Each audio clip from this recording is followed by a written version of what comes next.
The United States and Canada have long shared more than just the world's longest undefended border, a testament to decades of peaceful coexistence and mutual respect. This border, stretching thousands of miles, symbolizes a unique relationship built on trust and cooperation. They share deep economic ties, a complex web of trade and investment that benefits both nations, and a partnership forged in both peace and conflict, standing shoulder to shoulder in times of global crisis and mutual defense. From World War II to NATO, the US and Canada have consistently stood as allies. But this relationship has entered a period of unprecedented strain, a challenging chapter in an otherwise amicable history.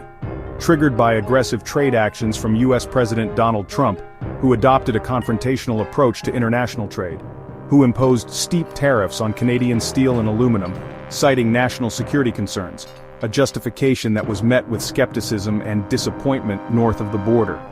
The move shocked the integrated North American economy, sending ripples of uncertainty through businesses and markets, challenging the foundations of a partnership that has stood for generations, a partnership built on free trade agreements and mutual economic benefit. President Trump's America First agenda directly confronted the established system of global trade, prioritizing domestic interests above international cooperation, targeting even close allies like Canada, a move that strained diplomatic relations and tested the limits of the historic alliance. For Canadians, the tariffs felt like a betrayal, a stab in the back from a trusted friend and ally, prompting a firm response from Prime Minister Mark Carney, who framed the dispute as a defense of Canadian interests and dignity, vowing to protect the nation's economy and sovereignty. The conflict has forced both nations to reevaluate their alliance, to question the strength and resilience of their bond in the face of economic nationalism. With political leaders and citizens grappling with the consequences of a trade war few imagined possible, a situation that has created anxiety and uncertainty on both sides of the border. The once predictable flow of goods across the border has been disrupted, impacting industries and consumers alike, replaced by retaliatory measures and economic uncertainty, creating new barriers to trade and investment. The story of this trade war is how two of the world's closest partners found themselves on a collision course, driven by conflicting ideologies and economic priorities, with monumental consequences for their economies and shared future, a future that now hinges on the ability to overcome these challenges and rebuild trust. President Trump's tariffs on Canadian steel and aluminum, justified under national security, were met with disbelief in Canada, a country that has stood shoulder to shoulder with the US in defense and conflict. The idea that Canadian steel threatened US security was seen as baseless and insulting, setting a contentious tone. Trump's rhetoric went further, expressing dissatisfaction with the integrated North American auto industry and threatening tariffs on Canadian vehicles. These actions challenged Canada's economic sovereignty and risked disrupting industries on both sides of the border. The North American supply chain is deeply intertwined. Tariffs on Canadian materials raise costs for American companies and consumers. The administration's approach ignored this reality, treating the two economies as separate rather than integrated. By using national security tariffs against a trusted ally, the US risked alienating Canada and triggering a damaging cycle of retaliation. Prime Minister Mark Carney responded swiftly to what many considered an unwarranted attack on Canadian trade, announcing carefully considered countermeasures targeting an equivalent value of American goods, ensuring a measured but firm response. This included a significant 25% tariff on US vehicle imports, specifically targeting those not complying with the newly established CUSMA rules, sending a clear message of resolve. Every dollar collected from these tariffs would be strategically allocated to support Canadian auto workers and companies directly harmed by these US actions, providing a crucial safety net. This transformed what could have been seen as simple retaliation into a comprehensive program of national support, assuring Canadians that their government was fully committed to cushioning the blow and mitigating the economic impact on its citizens.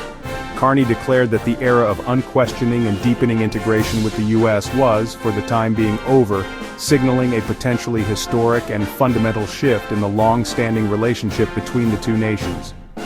In a direct and frank call with President Trump, Carney emphasized Canada's unwavering sovereignty and its absolute commitment to defending its national interests, regardless of external pressures.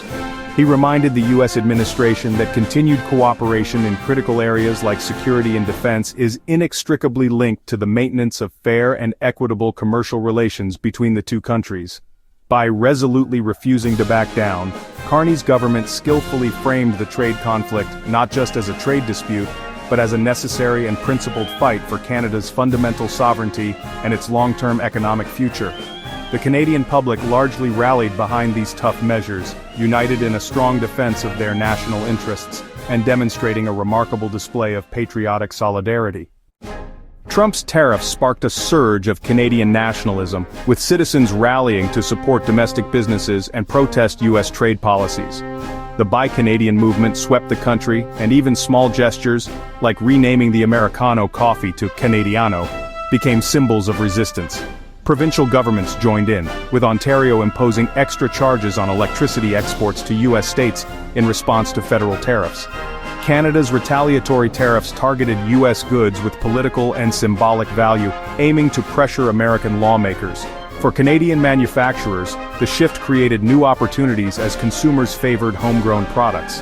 This groundswell of national pride gave Prime Minister Carney a strong mandate to maintain his firm stance. Canadians were not just enduring the trade war, they were actively engaged in the fight. The conflict reinforced a distinct Canadian identity, resilient in the face of pressure from its larger neighbor.